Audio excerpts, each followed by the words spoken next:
Okay, we are back live at the Bayou Retreats Game House with the Founders Podcast. Sign Esports, the Founders Podcast. I'm here. I'm Corey Tarver. I'm here with Eric and Dustin. Kind of the normal crew, the official crew. We had some guests pop in from time to time. Normal crew might be a stretch. Normal, maybe a stretch. Maybe not. Maybe normal is not the right word. But we are the crew. We've had some guests pop in. We're going to have some more guests pop in. First thing on the rundown to talk about is what I call the roadmap. Coming up in the next few weeks. Next week, we have Sam Hayes going to be joining us, our buddy Retro Reject. Next week, he's going to be here in the game house with us because Dustin's going to be back on the campaign, I think, right, next week. So probably with Sam here, with Eric and Sam, we'll probably talk a lot about gaming hardware and kind of maybe the evolution of, you know, how we went from arcades to 8-bit consoles and kind of just talk about the hardware because they're both hardware guys. Then after that, Matthew's going to join us. I think we got Matt coming in to talk about Overwatch and kind of its potential future here and with our local community, and then also kind of what maybe the future of Overwatch is around the world. That's going to be on the 3rd of June. Then on the 10th of June, we have kind of like a unique episode because I'm going to be out of town at some training. So we're going to do a full virtual remote episode. Our guests were very disappointed. They're like, oh, we don't get to come to the game house. Not that week. We're going to do a remote episode. We're all going to do it from Discord. You're going to have to be in the Discord to watch that episode live. It's going to be on the Sign Esports virtual stage in the Discord. So if you want to join us, plan on joining us there. We got for that one. We've got Bailey's coming. I think Soccer Master Bailey or something like that in the Discord. She's worked with us a lot on our social media presence and that kind of thing. And she's an esports scholarship recipient, which is really cool. We'll talk to her about that. She's also, I think, a pretty big Overwatch fan, but we'll talk to her about that a little bit. And then Lewis is going to join us, who has the Reef podcast, and he's also a Sign Esports veteran. So we'll visit with him a little bit about kind of his role in esports and his role with us, and also he can pitch his podcast a little bit, which is cool. We've been on that podcast and visited a little bit every once in a while. Ben Lafitte, our Halo HCS team coach, is going to join us and kind of give us an official update of what they've been doing. Those guys are playing hard. They keep getting really close to greatness. They got 4th in a tournament this week. So it's cool to keep up with them. So that's what's coming the next few weeks. Oh, look, I left off. That's on the 10th. On the 13th, we have a really interesting episode coming on the 13th. Dustin's going to love it. It's going to be music themed, video game music themed. Justin Martindale is going to be hopping on here with us, who I don't know that he's a big VGM guy, but he's a big video game player and a very talented musician. And so between him and Dustin and our special remote guest for that week, our buddy Brant, better known to the world as Professor Shy Guy, we're going to be talking about VGM that week. So that'll be fun. So we got a lot of fun coming up in the next few weeks. Just kind of want to lay out what's coming, and that's where we're going from here. Now, this episode, that's probably the most I'm going to talk this whole episode, because this episode is focused on the D20 role-playing system games. And we'll talk about tabletop role-playing kind of as how it relates to the origin of those video games. But mostly, we're going to talk about the good old days and the yesterdays and the todays of D20 role-playing inspired or D20 role-playing based video games.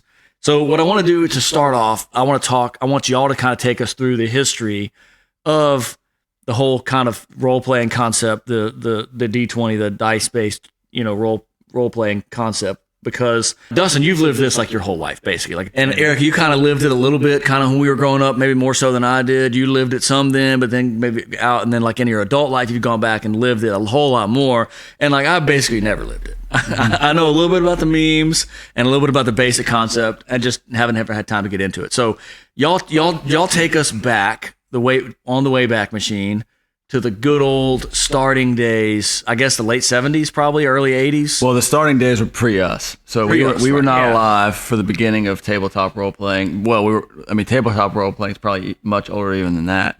But D&D started in the late 70s. Yeah, with Gygax.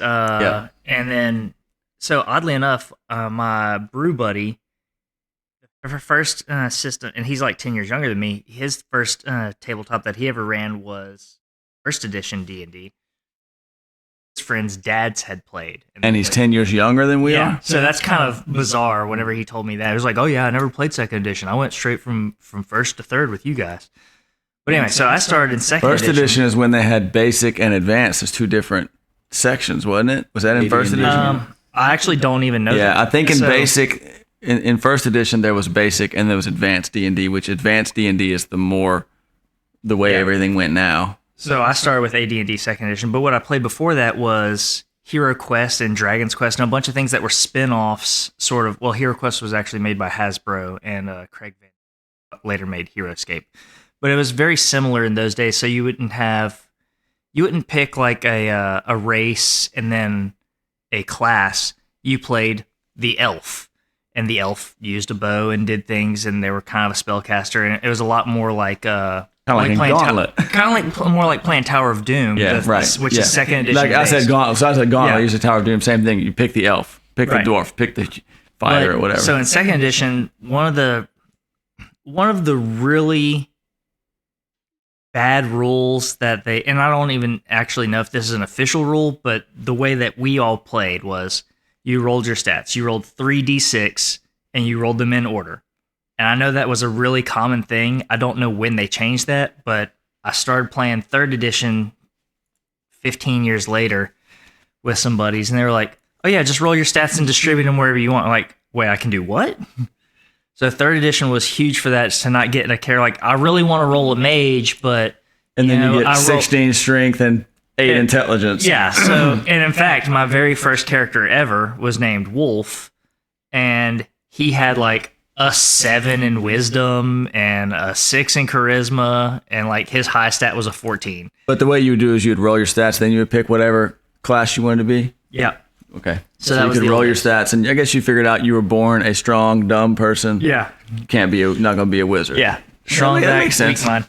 But so one of the things that they've done since then is you can distribute your points however you want, whenever you roll them, and a lot of people play roll 4d6, drop the lowest. Some people even do re-roll ones. So getting more powerful characters is a lot easier, a lot better. It's a lot more likely to play the character that you want these days. The Dungeons and Dragons D20 system is not the only kind of role-playing rules set. Is it the pretty much the only one, or just the most common one, or are there other ones for different specialities? It's definitely the most common one. So like even D&D and Pathfinder are very similar, but they're definitely different. There's very different rules, especially moving into 5th edition D&D. 5th edition D&D is very easy. We could pick it up, like we could roll characters and play right now and run a session with you having never actually played. We could not do that with Pathfinder. We couldn't even get through character creation with you in 10 minutes for Pathfinder. There's a game that is... I didn't get that. Could you try again? Nope. There's another game... You're not on this podcast, Siri. There's another game called Fatal, which is like regarded as the worst role-playing system ever, and it's another D20 system. Shadowrun has its own system. It is super overcomplicated. Like it has rules for when you shoot a wall with a projectile, these are the angles that the explosion ricochets in. Wow. That's like, Shadowrun? I believe it's Shadowrun. One thing I was going to mention about, you said, is it the biggest one or the only one? It's not the only one. I think D&D or you know, the D&D track is probably the main one that has D20 as its core. So I know Warhammer, and I think Warhammer and I think BattleTech, they just use regular dice. So if I don't play them a lot, but I think in Warhammer you'll roll like a whole bunch of regular dice. Right, there are other dice systems. Right, so these other systems usually use dice to add a little bit of randomness. So that's a really common thing. But the whole, you know, Dungeons & Dragons having the D20, and it used to be you have a D8 and a D12 and a D6 and all these things. We still have all those. Those things generally do damage. The D20 is for, I roll the D20 for my abilities. So the D20 system with all these different array of dice is probably more specific to D&D. I know a D6 is just a dice. Right. I do know that. If it's singular, it's die. Yeah. Right. I knew that. They have a D%. Isn't there a D% too, where you roll 2 D10s? And one of them is the tens place, one of them is the ones place. Yeah. That's if you're rolling a percent. But I think Warhammer, you roll like a crap load of D6s, you know, and you roll like 10 D6s or whatever. Just for I don't know exactly how it works, but so I just don't play a lot of Googled. I Warhammer. googled dice role playing systems, and Go through the list. Let's see how many I've even Special heard of. came up. I'm actually vaguely familiar with Special. Yeah. Because that's from Fallout. And that's like, it's an acronym for strength, perception, endurance, charisma, intellect, agility, and luck. Probably, right? Right. So I'm familiar with that one. There's also Fudge. I saw those on the rundown. You might know what Fudge is? GURPS. Okay, GURPS. GURPS. I had actually kind of vaguely heard of GURPS, and I think it's like generic or general universal role-playing system or something like that. And it doesn't matter if it's fantasy, it doesn't matter if it's magic, it doesn't matter if it's sci-fi. It's general, and you can apply it to any setting. And it's not licensed, obviously. Yeah. I'm sure it's free. Yeah, so I'm sure some of it probably licensing from Wizards of the Coast. Their D20 rules is probably there's pros and cons to that, and probably a lot of these alternative ones maybe come up from not necessarily wanting to maybe license from. Yeah, and they're kind of complicated. You can make them. You don't have to, especially video game companies don't have to use that rule set and make it as complicated as D&D can be, because you can just say, well, this character can or can't do those things. You don't have to allow for, when programming videos, you don't necessarily have to allow for the imagination of the player. There are things that you're just not going to program. This is not on the rundown, but joke's on me, there's no rundown tonight, right? So I want to ask this because it's kind of an interesting thing that's unique, I think, to these role-playing games. You're not, obviously you don't get it in the video games, but in the tabletop version is the role of the Dungeon Master. Like, a lot of us' first experience with that was Stranger Things. Right? Or you don't remember the 80s commercials for where they have the Dungeon Master screen and I do totally remember that. I do totally remember that. But like, talk a little bit about the kind of the concept and the experience of playing a game where everybody's playing the game, but one person, their role in the game is to like run the game. It's not like a referee. It's more interactive than a referee, but like. So you're the storyteller. It's kind of like a referee too, but a storyteller and a referee. Your job is the DM, or GM is what they call them now, because they're game masters. Because you're not just dwelling in dungeons anymore. Your role should be, in my opinion, to make sure your players are having fun at all times. So other people disagree with that. Other people want to have fun as the DM and just throw mobs at people. And there's a bunch of different ways, but your job is, there is a story, and your job is to get the players through it. Sometimes that means you have to dumb down your encounters so they can actually survive. If you don't want a total party kill, TPK. Acronyms, very big in the role-playing world. Yes. I've discovered that. So, you just, basically your role as the GM is to make the story happen. Sometimes they just get to a part where they're like, I thought very easy puzzle. The players were looking for some. They were on a mission to figure out these coins that people were passing around as part of a thieves guild, and they wanted to know how to use them. And they get to this wall, and I describe what I think is a pretty good description of like a vending machine coin slot. And the guy who's supposed to be the investigator in the party just is sitting at the table for like 20 minutes. Like, man, I just don't know what to do with these. Can I reach them? Like, no, you can't reach them both at the same time. It's like, I want to stick my fingers in them. Like, okay, y'all have these 2 coins.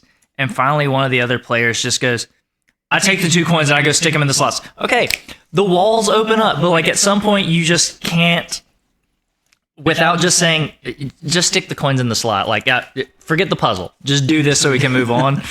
Sometimes you get to that point, and sometimes things that you think are super simple aren't, but your goal is basically just to get them through the story. And it's fun in its own way. Right. Like the Dungeon Master, and you make up the whole story. Like there's books and like general plot lines of most of these fantasy settings where you can go tell a story in that world, right? But generally the Dungeon Master writes a story and then turns it in. Everybody does their own thing. So Gruber has, since she's running a bunch of things right now for Start Playing, she has a bunch of modules that she bought, which is basically the campaign already written. And so she has all the monsters and everything, and it's her job to get the players through it. Every playthrough is different, but that's what we do on Monday nights, is we do one-shots. In my campaign that's been running since 2007, have never used anything pre-made. In fact, a lot of times they sit at the table and they're like, what are we doing tonight, boss? I'm like, well, y'all are here. What would y'all like to do? And kind of make it up on the fly. I have a bunch of, like a stack of monsters for whatever I think they need to encounter wherever they are. But most of it is just ad hoc, whatever they decide to go do.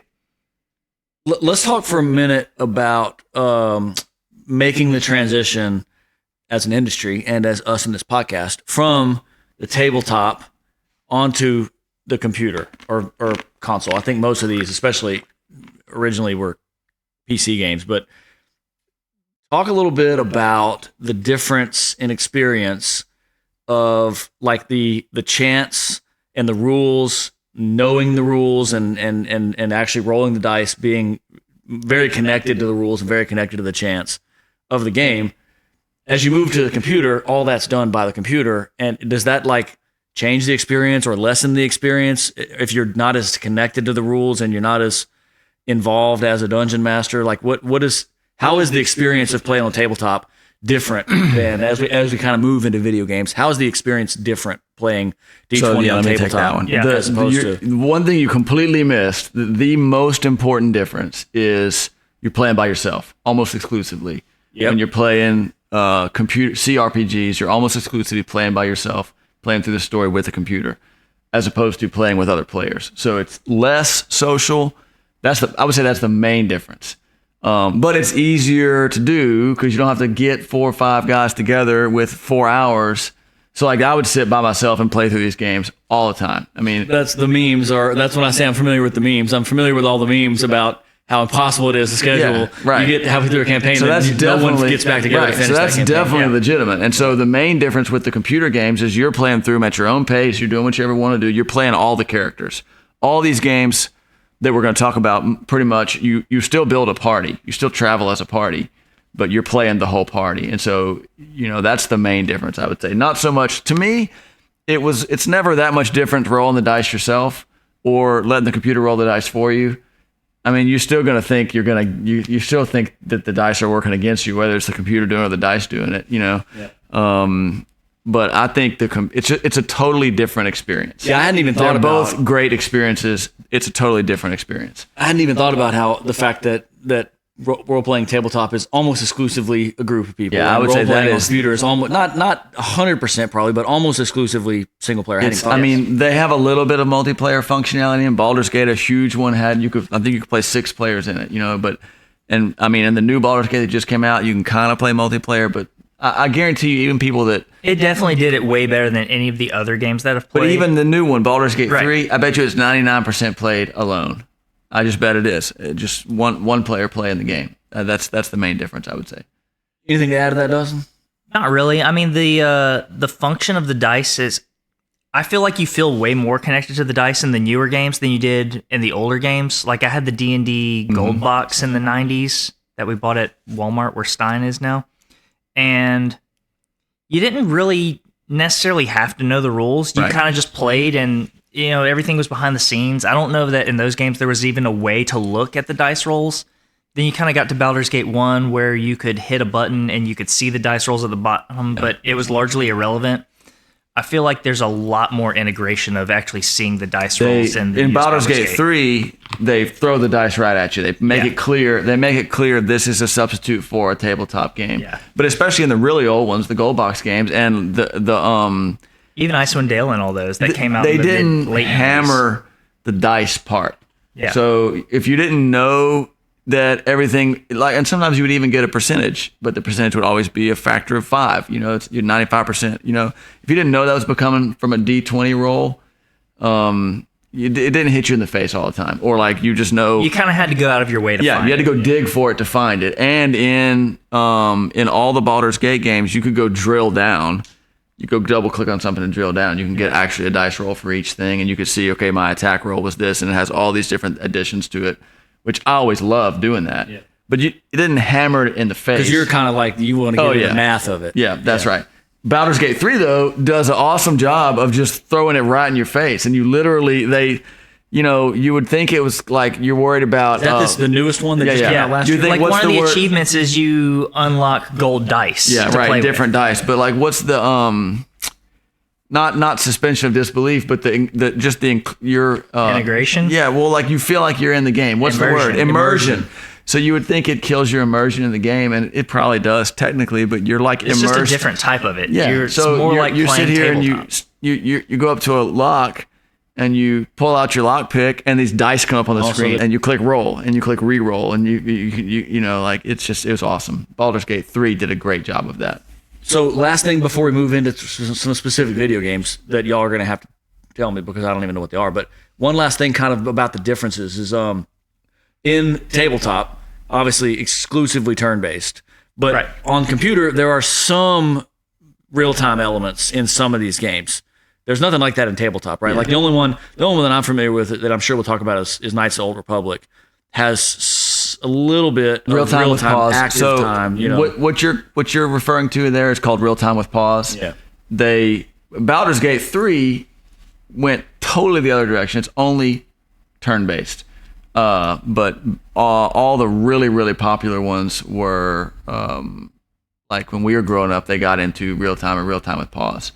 So there's a Baldur's Gate 2 expansion that actually uses the same system that Baldur's Gate 3 does. That's supposedly super awesome. All right, so let's talk now about some specific games. Okay. Do a timeline of the computer games that are these D20 role-playing games. Okay.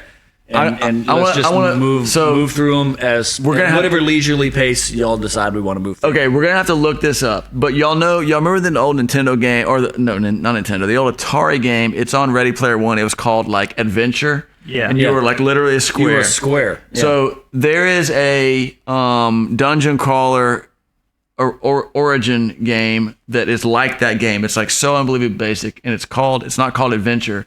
We're gonna have to look it up. It's called something like, you know, Dragon Treasure or Dragon's Lair or Treasure Cave. It's like something really, really basic, and it's all completely text-based. And it's like two people, like a husband and wife, made it, and it was like the first ever like dungeon crawling RPG where you say forward, forward, forward, forward, left, turn left, you know, inspect, those kind of things. In the old AOL we're gonna have to look it up. There were a bunch of MUDs. Multi-user dungeon. Yes. So acronyms. Anytime somebody says an acronym, the other person needs to like spout out what the acronym is. All right, go ahead. I'm going to go back to an acronym, but you finish where you were starting. Yeah. So back in the I remember logging into AOL with my America 2400 baud modem. Baud is technically an acronym, isn't it? Baud is not an acronym.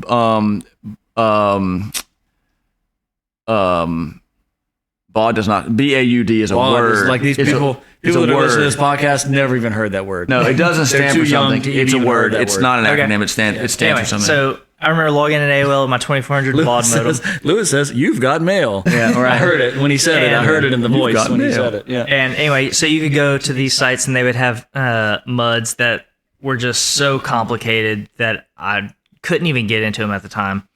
And then you sort of walked out of that into probably the biggest an MMO, but role-playing game was EverQuest.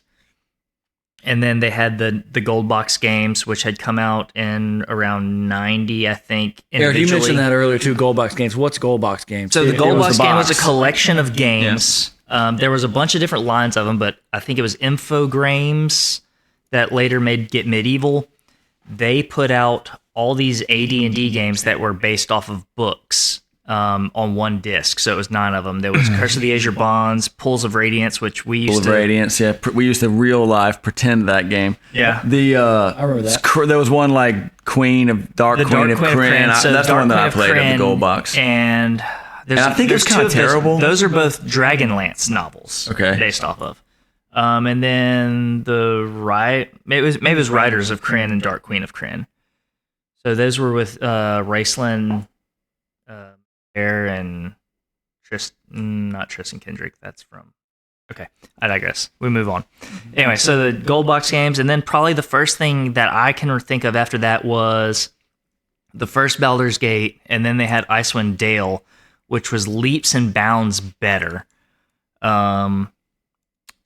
then I don't. The gold remember. box games were, you said timeline. That was like late 80s. Yeah, I was trying to early think. 90s. I was fixing to this jump in is and say we're early 1988. I think it was 90 to 92. Well, I know- the original right. release to the gold box. And it was they came in gold boxes, and it was maybe 8 or 10 games, something like that. Maybe more than that. Maybe 12 or 15. The D&D one was 9 specifically. And they were like not text based. They were graphical, but like not much graphics. It was sprites, and you could change like 4 colors. They were. You could pick like Very you could pick from like each character. You could pick from like 4 or 5 different heads and then bodies, and each body could palette swap. And they were probably Dungeons and Dragons like first edition. No, they were second edition. Second edition. Second edition was around for a long time. It was around for a long time.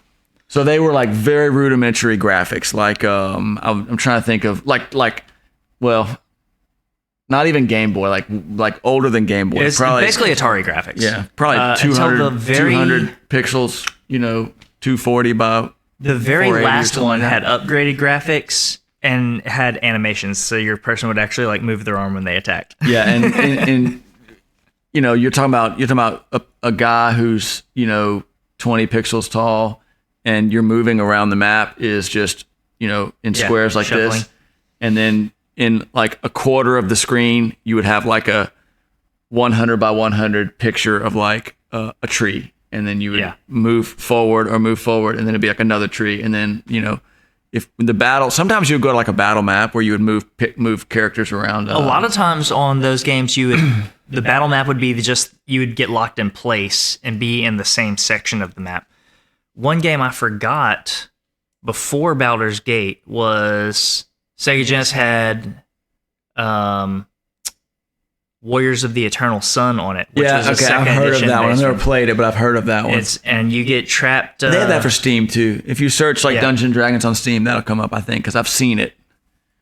And then there was Dungeon Hack that was also in there. That was a D20 based game, and that was just a dungeon crawler. It was a roguelike though. Okay. Corey's brain is fried. If you're not watching live, you're hearing the sound you're hearing is my eyes glazing over right now. So it's fine though. I love it. I love y'all talking about it. Let's move forward in time a little bit. So let's move forward in time. Right. So that was that time period is people like only me and Dustin still know what that is, or people that are a little older than us maybe. But right That's after like 90 that, to 95. So right after that was like rapid fire. You had Neverwinter Nights, Planescape Torment, Baldur's Gate, all those together. That was like 3 of the best computer RPGs like ever written. Bam, bam, bam, all at once. Neverwinter 2 came out in 2000. And then they all had sequels. And so like that was, and those were a lot more graphically tolerable games. You're talking about. You know what? Neverwinter still somewhat holds up. Neverwinter holds up better than Final Fantasy VII. Well, graphically. the thing I liked about the Baldur's Gate engine, and I think it was called Infinity, was the name of the engine, maybe, or something like that. Correct. I think it holds up really well because it's pretty looking sprites. They're not good. They're not good. Resolution. Right, it's like ragdoll cutouts. They're not trying to be realistic. They're just it's. And now you're talking about like full screen. Images of the map and city. If you go in a city, you can walk around the city and stuff. That are more like what we would consider like a real video game when you're in that Baldur's Gate era. That's when you had like the games that we talked about earlier, Four Crystals of Trazier and Wizardry and those kind of games where we would consider them like a real video game. And still the D20 rule set is still running at all. Four Crystals of Trazier, if you hang on. recognize One more thing. Mouse, point and click. That was big. So getting to use the mouse. Point and click that now. changed the world. You could even grab more than one character at a time, like making a box. So now we're in like the modern era. I do remember Four Crystals of Trazier, and that one had some of that real time. You had some AI would control your other players, but the battle was going on in real time, and it wasn't turn based. And it was so it's in Baldur's Gate. It's turn based behind the scenes, which is why you see your characters' animations. They'll move and they'll swing, but nothing will happen. Right. It's because it's not their turn in the combat yet, but to make it seem like everything's happening. Yep. Like if you want to just let your characters all run and fight, they can all run and fight. And if you're overpowering the monsters, it's fine. You just go do it. But it's not actually real time. Trezier was real time. It kind of was more like almost like Diablo, and it was like a over like 3/4 top down, like a 3/4 view. Isometric kind of, yeah. And you're kind of going through doors, and there was still some dungeon crawling kind of aspect to it. The dungeons, the maps were still essentially groups of squares. Go to this door. There's a door behind it. A room behind it. There's a square room behind it. Right. So there was still, and you would still draw your maps. That sounds like Lightbringer. So I want to touch on like maps. It's something I want to touch on. There's also going back. I wanted to touch on the cadence of the games. So let me go back before I forget stuff. We talked about Baldur's Gate and Planescape and Neverwinter Nights being like so fast. Then they would all have sequels, and that's because and then all those gold box games, those 12 or whatever, how many of them? That's over the course of about 3 or 4 years, because the games were so simple. 4 guys could make the game, and it didn't have to sell 6 million copies to be successful. If they release a game, that game sells 100,000 copies worldwide, right? It's already funded itself, and they can have a sequel out. If they use the same game engine, you could have a sequel in the same year, almost, maybe. You could almost have it. You could have like a game in Christmas. If that game sells 100,000 copies, the next Christmas could be the same game, a sequel. The Gold Box games were also unique because they were all except for Pool of Radiance, which the book for Pool of Radiance was based off of the game. All the other ones were based on books already. It's really amazing that, because like you said, one of them was like a husband and wife. Yeah. And then that was that first one I was trying to remember. You're talking about probably games that had 10, 15 developers. Teams of 10 people. Yeah. And they would come out with a game every year. And now AAA games have 2,500 people working on the game. 3 years into the development cycle, the game launches broken. Yeah. And then it takes them 6 months more to even get the game working. It's just now, like some of these gold box games, though, some of them did launch broken. That was the thing back then. Bugs was the thing. Yeah. They couldn't just have a launch day patch. Right. So let me go. So now let's talk about maps. And one of the things about the old CRPGs, and I don't know if you remember this. You remember this some. There was this Lord of the Rings game we had on Super Nintendo. You had to make maps for. Oh, I totally remember that game. But on the gold box games, and to some extent, like some of the little bit newer ones, but not so much Baldur's Gate, but the older ones, you would literally get an instruction manual, and the instruction manual would have 2/3 of the game in it.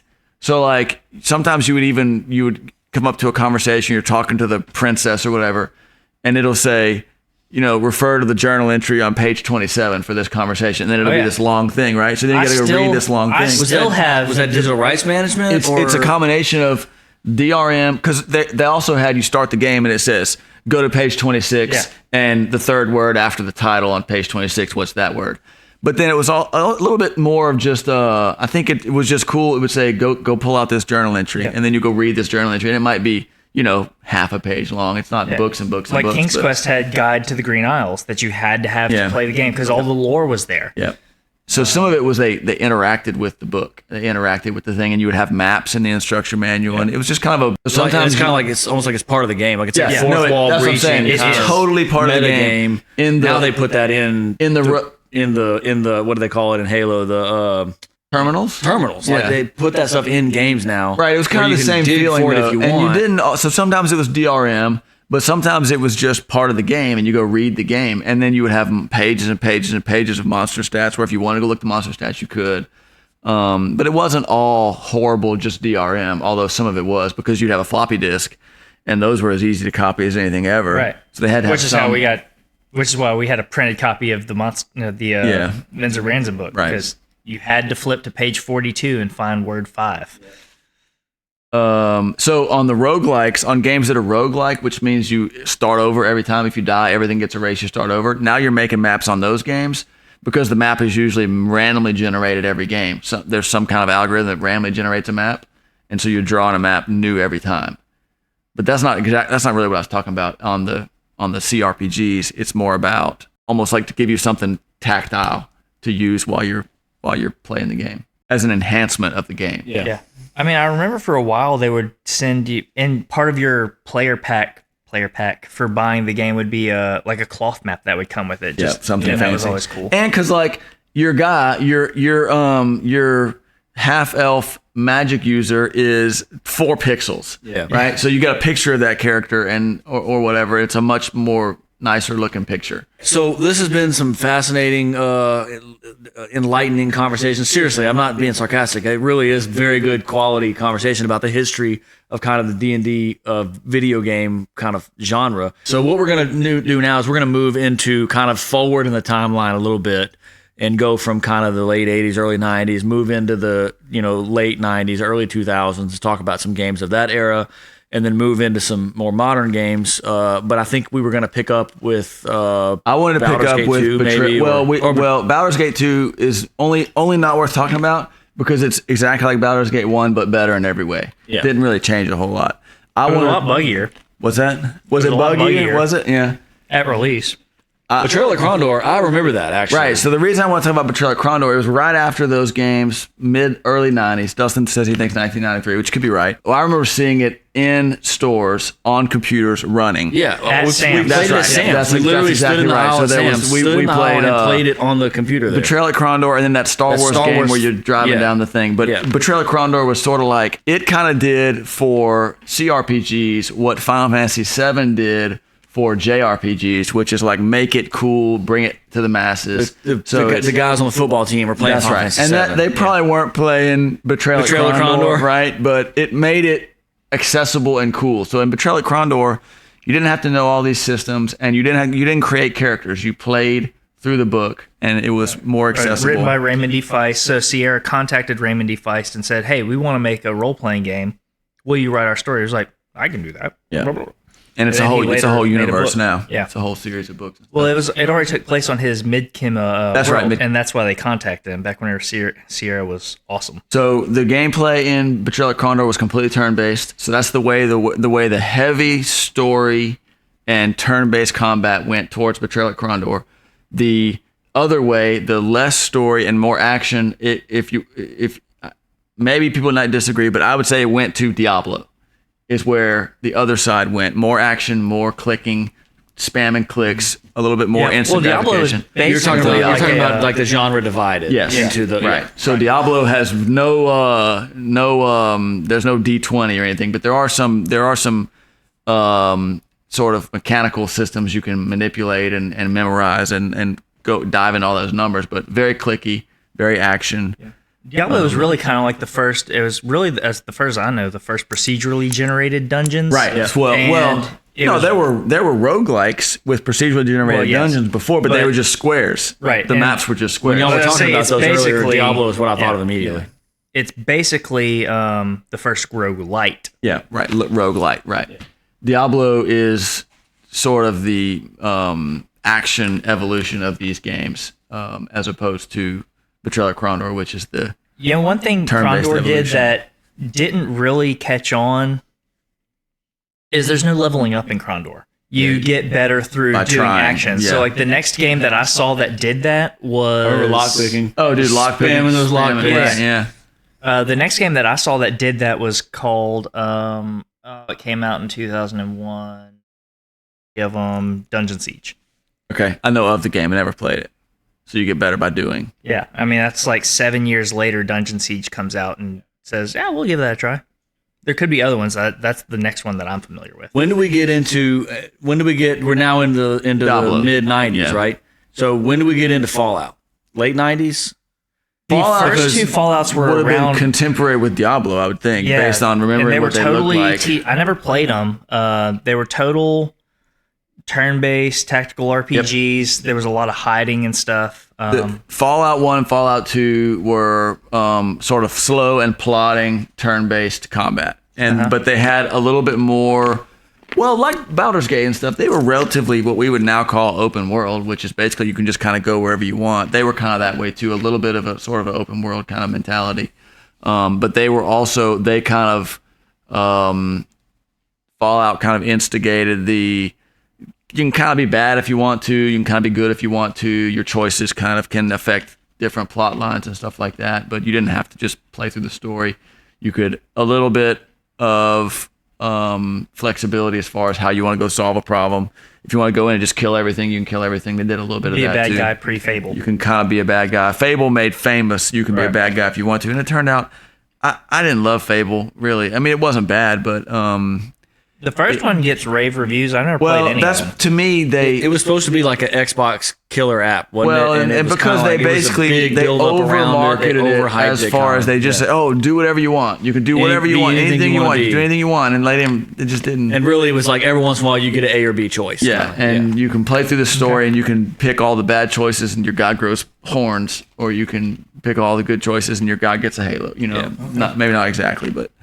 It was a good game. It was not a bad game, but it wasn't life changing. I definitely wanted to bring up Fallout because it's just kind of relevant right now because the TV show is pretty hot right now, and I think it's a great video game adaptation. But I had no idea. We played Fallout 76 for like maybe 10 minutes, and I got a couple hours. I mean, we literally like one. I mean, maybe right? It was an hour, but it was one sitting. Yeah. And that was the only exposure I had to Fallout, and I had no idea. And that by then it was first person shooter type. It still had role playing elements, but so the third looking one at it for just a few minutes, it was first person shooter game as far as I was concerned. Yeah, I had no idea it had this history as a turn based D20 RPG. I had no idea. So the third one was third person over the shoulder, much like Helldivers is. Yep. And so that was sort of the turning point that made that game, that franchise, much more marketable. And then they went to first person after that. And the reason they have in Fallout, so they have this ability where you like focus in. I don't remember exactly what it's called in Fallout in the first person ones, where you like focus in, everything kind of pauses, and you can like select what you want to do. That's because they started out turn based. They kind of carried that one little vestige of the turn based thing in there. It's like I don't remember what it's called, but it's like you like a focus, and everything kind of goes to ultra slow motion. You can bullet time. Bullet time. That's right. Yeah. When did obviously I'm looking at just some quick dates. The primary setting for these types of games is a kind of a high fantasy setting. Oh, go ahead. I was just gonna say Fallout 1997. So now we're in the late 90s. In the late 90s. Okay, yeah. Which is Diablo, I think was 95, I thought. 96, 95. Probably around then. Yeah. Yeah. So the primary setting for the history of all these games, I think, would typically be fantasy. But are there any other divergent, popular ones like Fallout, which is not at all fantasy related? Well, there's particularly when it's like this Atom Punk, post-apocalypse. Well, there's Starfinder, which is set in space. Well, I was gonna say Warhammer is a bunch of different. Warhammer is a few different worlds, and one of them is Warhammer 40K, which is Space Marines and Space Marines and aliens and stuff like that. Cool. So where do we go? Where do we go from 1998? When do we get to KOTOR? When did KOTOR? I never played it. That's a good question. It was on the Xbox, early Xbox. I want to say it was like 03 or something like that. It would have been early 2000s. Let's just see if the internet Fable knows. would have come out between those, I would think. Fable was our senior year, 2000, 2001. Yep. But we've already passed this. Neverwinter came out in 2000, 2002.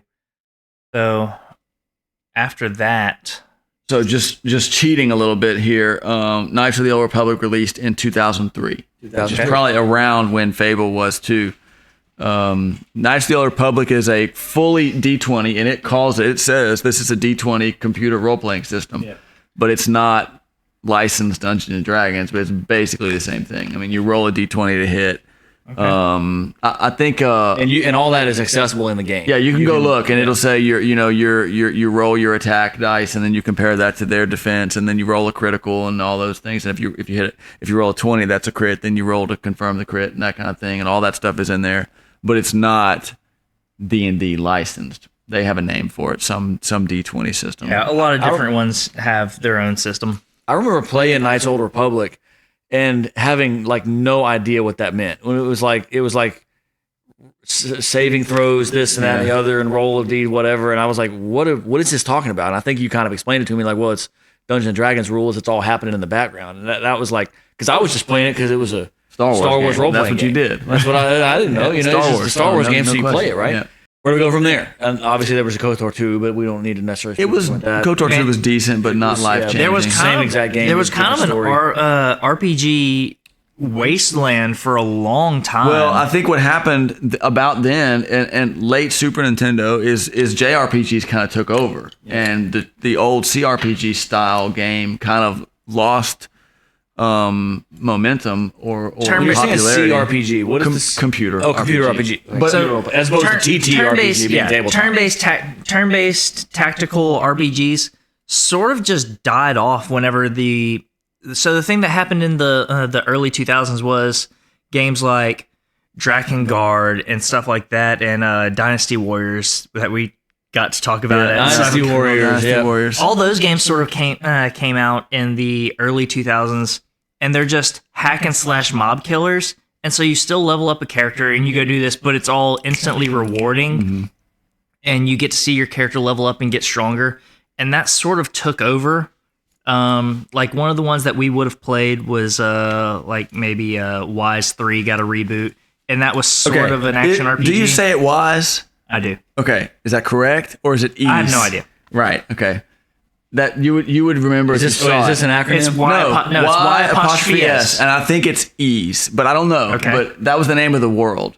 Ease. Oh, Wise. I've never Wise. In my head, I call it Wise. I've literally never heard of that. Wanderers from Wise was the one that went on Super Nintendo. Right. So Okay, that was like that's the third familiar. one. You would have seen that in Cat's video. We talk about Cat's video. That does sound vaguely familiar. Wanderers from Wise. So yeah, or Ease. I think it's yeah. Ease. That could be. Because I think But I think that's like the Japanese word they just Americanized by just saying this is just a Y. But That would make sense. But yeah, so that style of game really took off, and it was a long time before you really started getting into turn-based games again. another thing that happened around that same time, maybe it was related, maybe it wasn't, but what kind of took over in tabletop RPGs and CRPGs on the computer, like we're talking about, you make the character and you play the way you play through the story. What kind of went by the wayside is that you make the character thing, and what took its place is these really, really dramatic told storylines, like in Final Fantasy and all the JRPGs, where the thing became play through the story to learn the story and what's happening to the character.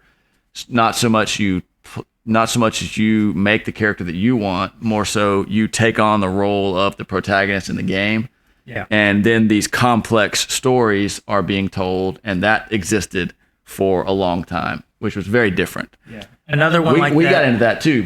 We started playing all these Final Fantasy games, all these JRPGs, and we kind of quit playing all the D&D style RPGs. So the hybrid of that is Demon's Stone came out around that era as well, early 2000s, and it's another hack and slash mob killer game, and you play the role of 3 different protagonists. There's a male fighter, but it's set in the D&D realm. You think one of the characters is from Nesme, and Ari Salvatore wrote the storyline for it. Patrick Stewart is the voice of one of the main protagonists. Sweet. Michael Clark Duncan was the voice of another one. And so there's a lot of big voice actors in this one, but it's D&D based, sort of, but it's really just a hack and slash with a D&D skin. So the kind of the modern action RPGs, like the Elder Scrolls and stuff, did that come out of, like you were talking earlier about how the kind of the genre divided into Diablo, and did the modern, actually Lewis asked about Skyrim, and wasn't it similar in the way it played to Fallout 4? But like, do the modern RPGs that are like kind of the mainstream ones, did they come out of this, or was that something coming from somewhere else? Well, Elder Scrolls it's always been first person, even when the graphics were questionable. I didn't play Daggerfall, was like the second one, and then there was something, and then Oblivion, and then the famous one, Morrowind, one of them. that might have been the second one, Yeah. and then Daggerfall, and then Oblivion, and then the famous one now is Skyrim. That's the one that just took the world by storm, right? Yeah. Those are very, very numerical, very number crunching. A lot of stats and a lot of things to keep track of. They're not. I don't think they're D20 related at all. But I would say they probably came from the Betrayal at Krondor route. Yeah. They're not as hack and slashy as Diablo. Diablo, you can basically ignore everything that's going on the screen. You can basically just ignore everything and just click. Yeah. Well, not in the first one. You never got overpowered in the first one. You could still pretty much just click. It was still more about the clicking than it was the stat chasing. I think those They definitely doubled down on that in the second. If you consider the two splits, Betrayal at Krondor very much took the story. You're playing a character, all that. Elder Scrolls is not that way. Elder Scrolls, you make your character. It's Elder more Scrolls is a lot more right. like There's none of those games where you play an existing character. You always make your own character. Man, there's a very popular franchise that the name's escaping me right now. There were a bunch of them. Heroes of Might and Magic. Yeah. It's a lot more like that. Yeah. I would have played that, or I used to play that, until I took an arrow. No, I took an arrow to the knee. Yeah. Isn't that from Elder That's from Scrolls? Elder Scrolls. That's from Skyrim. Yeah. Okay. But those games were all good. Really, I mean, manufacturers just released banger after banger after banger. Whoever was making Elder Scrolls that whole time. Bethesda, wasn't it? Was it Bethesda? Or I was thinking don't know. of... Did they crash every 5 minutes? No, but every one of those games was good. Like the reason, and Oblivion, when Oblivion came out, it was also really graphically impressive. They used it for benchmarks and stuff like that. But the reason it was famous is because the one before it was really good. And the reason Skyrim is famous is because Oblivion was really good. And they've been good. I mean, they've been great games every time. So we can't really have this whole conversation without, at least while I'm getting ready for the next segment. The game of the year of 2023 was Baldur's Gate 3, right? So that's kind of the pinnacle of this whole genre of games, right? I don't see. So Baldur's Gate 3 came out, and I don't know what happened for the next 3 months. Right, I remember. And then I came back to the world of reality after that. It was an unbelievable game. I played it a tiny bit in the alpha or beta, whatever, or what do they call it now? Pre-release. Yeah. Where you buy it. Where you pay the full $60. I bought it, and I did. I played a little bit of it, but I was careful not to play too much. And then when it came out, man, that game was unbelievable. We got to get through this. It's been great talking, but I want to move gently into the mailbag, which we have a question that's related to this that comes from our friend. Is it Haunted Otis? Whatever Jack's name is. Something about dice in the chat. Yeah. So Jack's question. We have one question. It's hot topic. Why can you not only have one set of dice? Well, once you are into D&D, and people know you're into D&D, at least one of your friends is going to buy you a set of dice for Christmas every year. and your birthday. Every year, basically. Yeah. That's the reason I have a bunch of sets.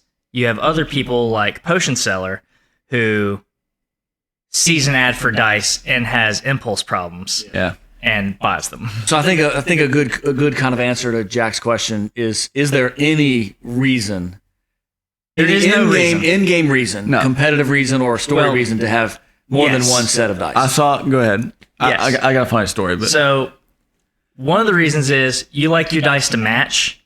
If you lose one. And so my ex-girlfriend lost my D6, so I had to buy a whole new set to get another D6. So you definitely need your dice to match. You can't have not matching dice. I was reading in preparation. Good to play good. So right? I was reading a quick thing about some other. I think I was looking up about Warhammer or something like that, and it was this long story about this guy that said, I'm new to the game and I'm just playing with regular dice, but I keep getting bad dice rolls, and my buddies who play tell me that I'm supposed to be using special expensive dice because these dice are known to be not weighted well, and they are known to have consistently bad rolls. And it's like, I'm thinking, this cannot be real. Surely this is fake, and it probably was fake, but it was such a killer story. All my buddies, they're trying to help me out. They're telling me these dice are just not right.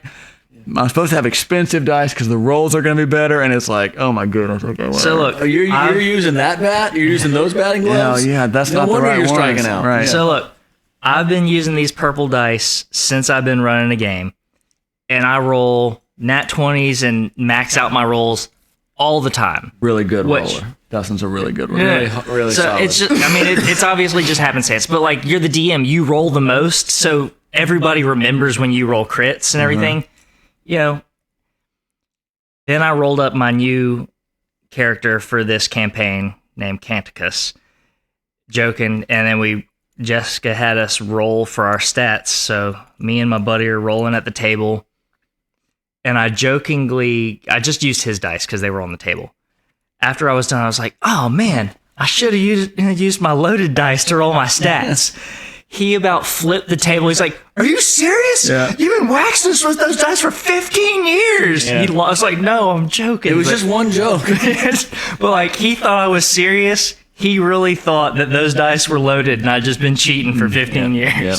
All right, so thanks for the question, Jack. Anybody else that has questions, ask us in our Discord. We love getting questions. We love answering your questions because ultimately we want to talk about on this show what you guys want us to talk about. So while I'm getting ready to transition into trivia, everybody's favorite part of the show, right?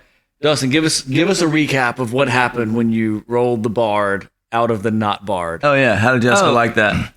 Well, she actually loves it. We got ready to play this campaign, and I was like, man, I've never actually gotten to play a bard. If you're running the game, I'll get to play one. Like, I usually roll one up at level 3, and we quit by level 5, whatever. I don't really get to play it that much, and I've always been the DM. So I'm going to roll up a bard. Well, the last 2 campaigns she'd run, the person that played the bard just did the typical horny bard trope. She's like, you're not playing a bard. I mean, I'm joking. You can do whatever you want, but I do not want anybody to play a bard ever again. It's like, all right, that's fine. I'll play a cleric, I guess. And then I'll start looking through. Clerics can do trickery domain now, so you can be deception is a class skill now. Cool. Oh, and you get to start with an instrument as a item. Oh, you can have 5e uses a background? Oh, Grand Minstrel and Performer are both backgrounds? Okay, I can do this. So I have all bard stats with my cleric, and this last time we played, I didn't cast a single spell. I just walked in, said, oh, that's a tall elf? All right, I go tell her in Elvish that she's the most beautiful creature I've ever seen and would like to escort her around the museum, and then we went from there. She loved it. Okay, so and this is kind of a related question before we move into trivia. How much does getting on the Dungeon Master's good side or bad side affect the campaign? Like, obviously, they're not going to, just because they're mad at you, derail their whole campaign. But, you played that. It was a risk. You could have very much got on the Dungeon Master's bad side by playing it that way, right? Which is double trouble for me. For you, because you go home later that night and you see the Dungeon Master. Yeah. So, how does that affect, how does your relationship with the DM affect the playing of the game and the outcome of the campaign? So it depends on the DM. The better the DM is, the less it affects it. It makes it more fun a lot of times because people do stuff that I don't want them to do all the time, and I get super frustrated about and very begrudgingly let them do it. Yeah. And they think it's hilarious to see me get frustrated. Yeah. So I think it's better for the enjoyment of the table as long as the DM doesn't take it personally. Yeah. Okay, so we're gonna see if we can make trivia work with this rudimentary version of the spinning wheel here. So you'll see what I did for those of you that are home listening and not watching. Oh, Warcraft. What I did on Did I say Warcraft? Yeah, Warcraft. See, we didn't even mention Warcraft because real-time strategy is not really related to any of this stuff at all. So what I did is I took the standard wheel that we played on the first 2 or 3 weeks, and I eliminated some things that I felt like viewers and enjoyers of this genre would not like, and I left the kind of the genres that surround D&D, and I made Dungeons and Dragons D20 type, a big one, and then I made Fallout. Chrono Trigger. Warcraft. Okay. All right. Okay. What race and made up class was the character played by Mr. T in a 2009 commercial, which was subsequently added to World of Warcraft T, and I'm as an NPC? Mr. T was in a very funny commercial. It was great. In 2009. Man, do I even need to write this down? I know you know it. Yeah. Does anybody in the Discord know it? It's a great commercial, and it was an awesome fusion of what is this guy doing in a World of Warcraft commercial? All right, what is it? My name is Mr. T, and I'm a night elf mohawk. Yeah. Oh, that's right. And it was after World of Warcraft was big, but it was still on its way up. So that's the Warcraft question. Oh, I'm not. I just really wanted to get. I got know anything. All right, night elf mohawk. Night elf mohawk. Yeah, man. All right, moving right along. Oh. Dungeons and Dragons. Okay. All right. So What Dungeons and Dragons race created a long-standing, complicated legal landscape with the Tolkien estate? What Dungeons and Dragons? What did the Tolkien estate sue Wizards of the Coast over? There's only 2. I'm gonna guess elves. Elves and Uruk-hai. Okay, both good guesses. The answer is halflings. Oh, okay. Apparently they were originally called hobbits in the TSC, back in the TSR, whatever it was. Oh, okay. Apparently they were originally called hobbits. Huh. And when the game got big, Tolkien estate was like, you can't just use hobbits in your thing. And they changed them to halflings, which actually in Lord of the Rings, they also call them halflings. Both, sometimes I think it's like more like as a pejorative, but they use both names. But the Tolkien estate said you cannot use the word hobbits. We made that up. Okay. All right. Okay. Moving right along. I thought I was going to Fallout. We can do Fallout. All right. And these Fallout questions are easy, I think. Okay. It always seems that way when you see the answers. Yeah.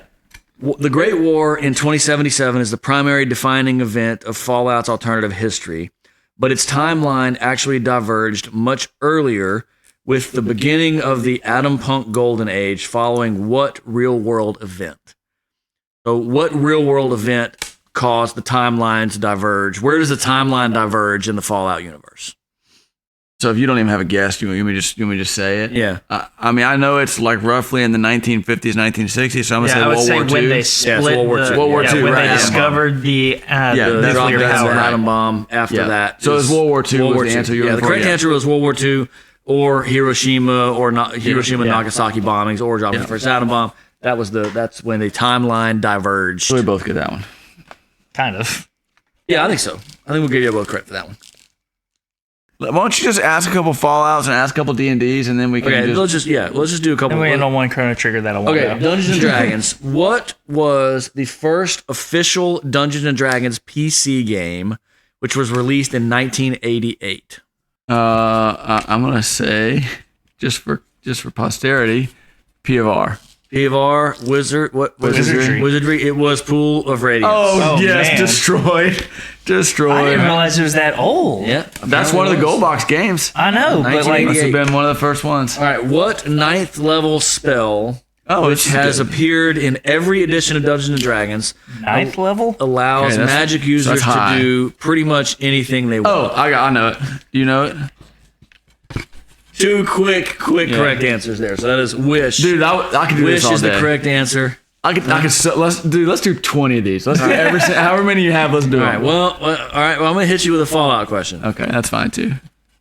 What weapon platform was first deployed by the U.S. Army in the Battle of Anchorage against Chinese invaders? What weapons platform was first deployed by the U.S. Army in the Battle of Anchorage against Chinese invaders?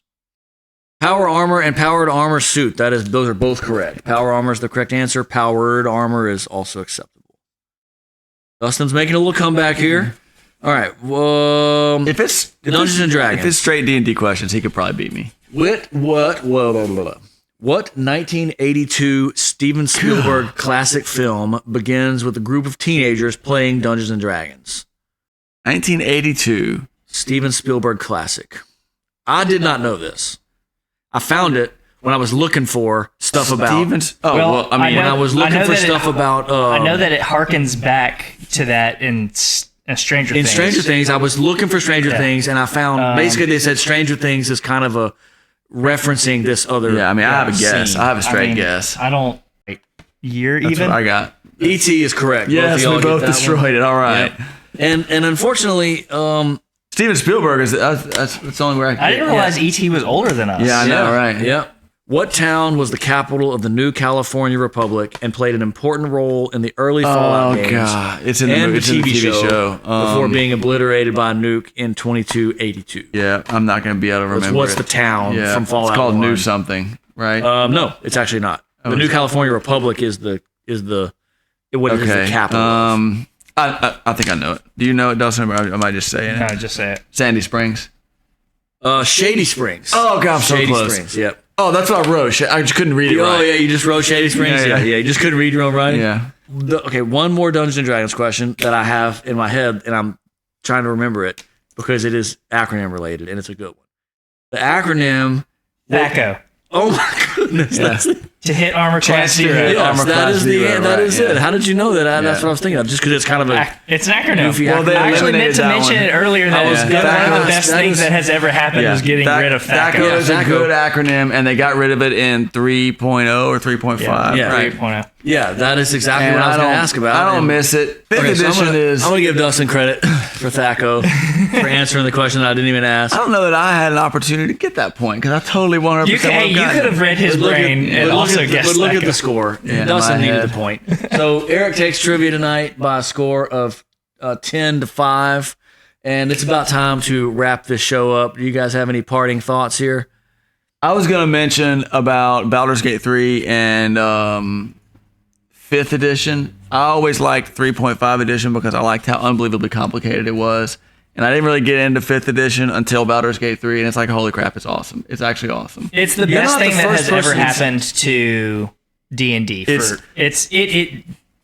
5e is Final Fantasy 7 for Dungeons and Dragons. I actually felt like 5e changing so much it made me mad because like I spent all this time learning Pathfinder. Mostly Pathfinder is what I learned. I was kind of mad about 5e, right? Yeah, but man, I love it. It's awesome, and it's simpler and maybe not more intuitive, but it's simpler and it's absolutely more intuitive. I like it a lot. It's really awesome. If you haven't played since 5e, you should pick up a 5e game or just pick up Baldur's Gate. So I don't know that 5e is better for veteran players. Maybe not. To be perfectly honest, it just depends on what you want to do. It's way better for you get through the story with less problems because the rolls are a lot simpler and the DCs and all this are a lot easier. And there's like scaling difficulties. It's a lot better for getting through the story. If you want to get into in-depth character building, that's not for you. 5e is very cookie cutter. It's more like World of Warcraft where you're going to play a priest and you have this tree. Right. Rather than 3.5 and Pathfinder where you can build billions of pages. I'm building a dual-wielding wizard that uses an imp familiar that can shoot lightning bolts out of his tail. You know, the other thing we didn't talk about is that's kind of relevant to this discussion, and especially for us because we're now 40 and grew up perfectly, at least 2 out of 3 of us perfectly normal, is we didn't even touch on the controversy in the 80s with the kind of the moral panic about Dungeons and Dragons is, going to make all of our kids worship the devil, I think kill that was each other or kill themselves. That was, but I think when there was movies about it, like there was a famous Tom Hanks movie about it where they were like investigating a crime that was caused by, whatever. And then they even like in like Stranger Things. There's an Unsolved Mysteries episode that actually took place. The story is from Louisiana about a D&D raid party gone wrong that murdered some people. And Stranger Things kind of references that in the latest. And that might have been before Hellfire our time, though. Maybe it was. I think it was. That was in like the early '80s, like right when it was kind of like becoming mainstream. And then like by then, by the time even like Stranger Things in the mid to late '80s, it was like more normalized, but still like had some stigma. And then the late '80s to '90s, there was a game that was getting popular called Vampire the Masquerade that took that over. Yeah. Well, now there's so many things so much worse that are now mainstream. This is like system. Totally right. Well, everything about the world right now is so much worse than Dungeons and Dragons. Dungeons and Dragons are like, oh, that's nothing. Now the world is like so much worse. Well, even you want to go pretend like you're in a world that makes sense? Yeah, okay. Right. How about you just go turn your TV on? You're going to see 1,000 times worse in 5 seconds than you would ever imagine in Dungeons. And I think the whole culture agreeing that something is bad is like a thing of the past. Like even in the 90s, like they had, like you remember when the Da Vinci Code was going to make everybody go to hell? Like that was going to be like the thing. And then Harry Potter, literally Harry Potter. Yeah. Like some people raised their kids, like they were like, oh, you can't expose them to Harry Potter. And I think it's like, okay, well, like they're either like Golden video games or what. Okay, well, let's don't get into Golden Compass because it is. Well, I just mean that it's another one of the... It's kind of the anti-C.S. Lewis. The thing about Golden Compass that Harry Potter does not do is Golden Compass directly attacks normal, modern, mainstream Christianity, and like Harry Potter hasn't... It's totally irrelevant. Right. But the relevant thing is the entire world says this is bad. Yeah, but Golden Compass...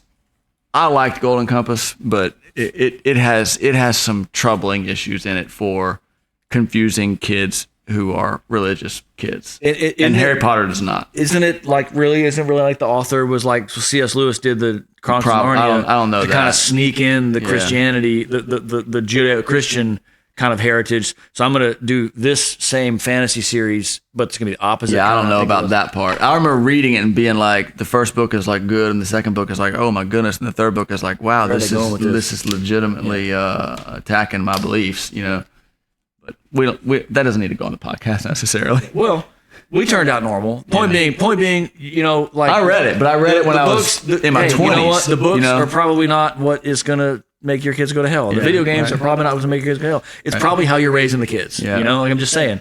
Like we turned out pretty normal. Yeah. And look, I read the Da Vinci Code. I read Harry Potter. I didn't play Dungeons and Dragons in the 80s, you know, but I bet if we would have, well, although Stellar Blade is basically. Have you seen Stellar Blade? It's basically porn. It's basically a mainstream video game. That's it's just full on mainstream porn. Yeah, I don't know that my kids. I'm not going to KRPG. No, it's not. It's more like a hack and slash. It's not even an RPG. It's like a hack and slash. But it's like, man, dude, it's like it doesn't even pretend.